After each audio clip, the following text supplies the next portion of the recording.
Hello everyone. Now we will be discussing the next part of our chapter number 1, and this one is the last video of this chapter.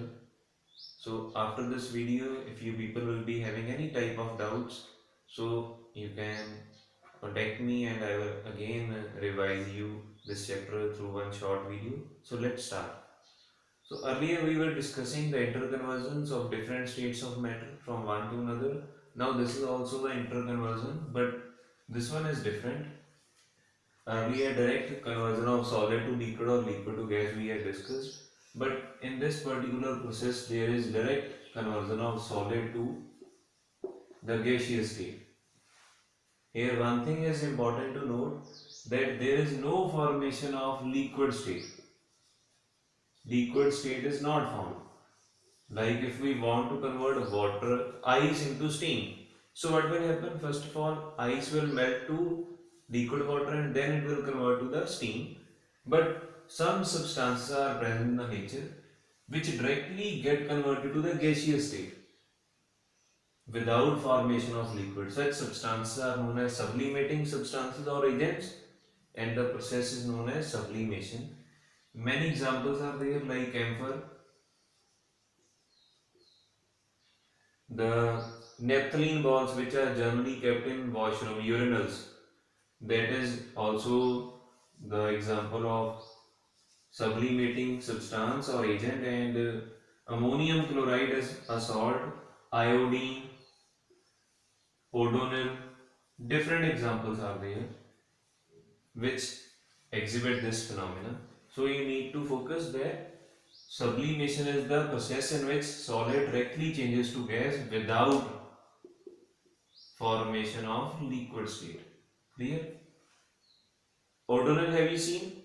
I think in washrooms it is commonly kept to remove the foul smell. So after some time what happens, the odonil in that particular box, it disappears. Then how it disappears? It disappears only by getting converted to the gaseous state. There is no particular formation of liquid state. Again, that particular gaseous or the vapor state can be again converted back to the solid state by condensing that if it is collected. So you need to keep in mind that sublimation is also the interconversion of one state to another, but there is direct formation of the gaseous state from the solid state without formation of the liquid state. Clear? So this was regarding the interconversion. Now in this chapter we have been discussing that matter consists of molecules. Only the physical aspects we have studied, but from chemical point of view, if we study, then what are these molecules? What are molecules? So molecules are the substances which can exist independently.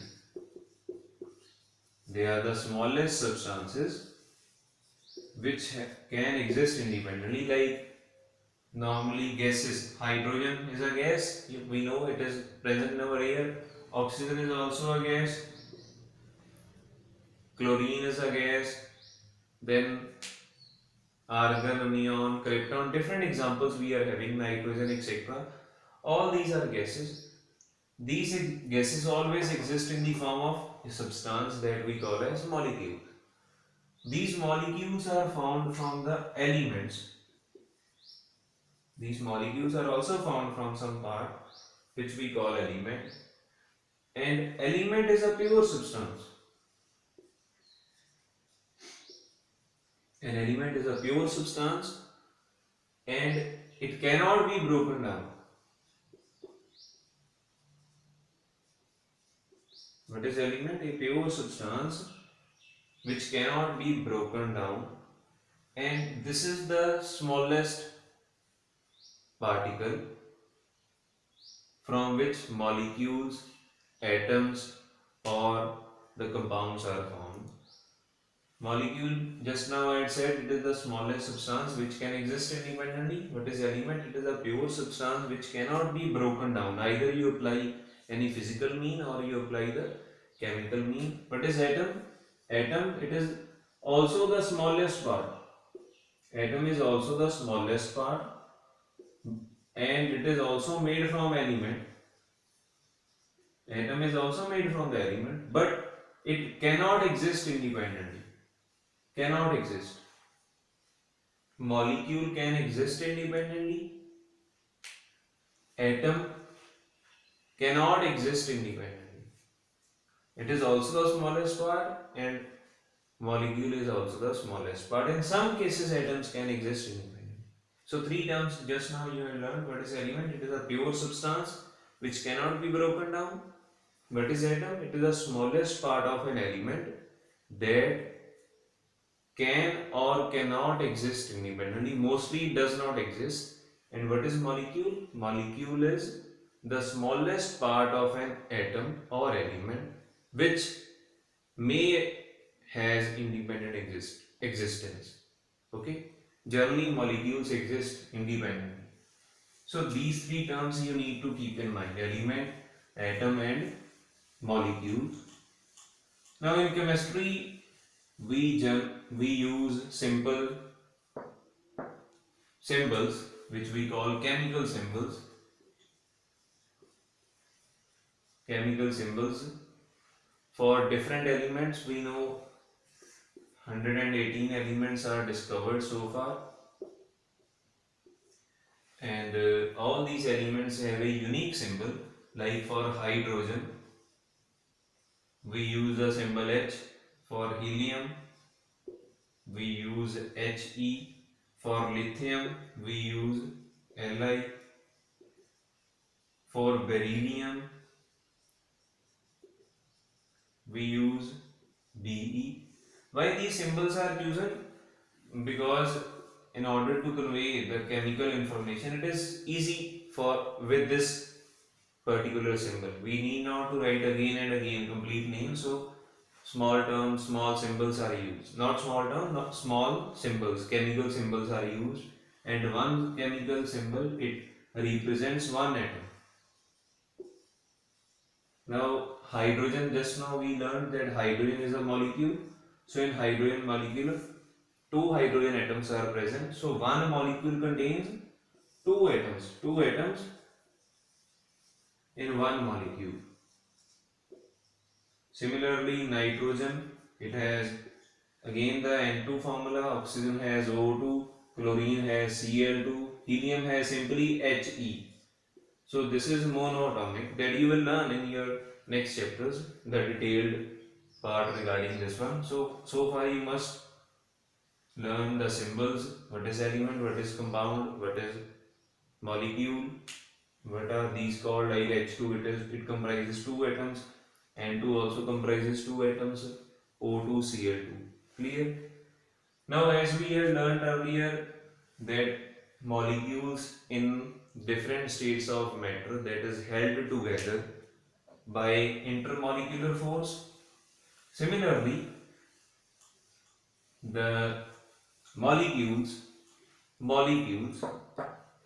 that was molecule to molecule. This one is one molecule, this one is another molecule. It was held together by intermolecular force.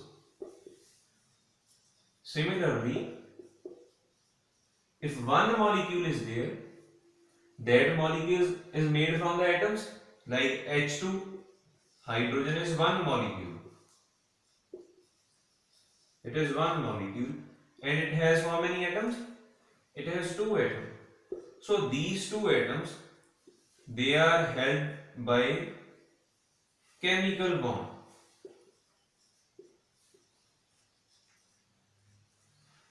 Molecule to molecule is held by a force which we call intermolecular force, and atom to atom it is held by again a force that we call chemical bond. Now this chemical bond is very strong. This chemical bond is very strong in comparison to intermolecular force. The question arises why this chemical bond is very strong. This is so because this involves the electron and proton attraction.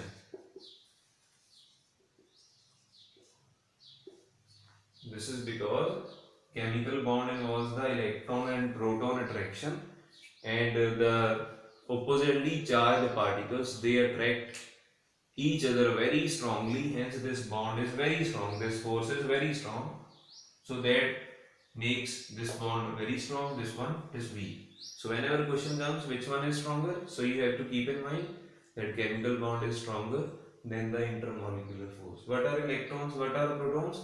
These are the particles which are present in an atom. Okay, so this is regarding your first chapter.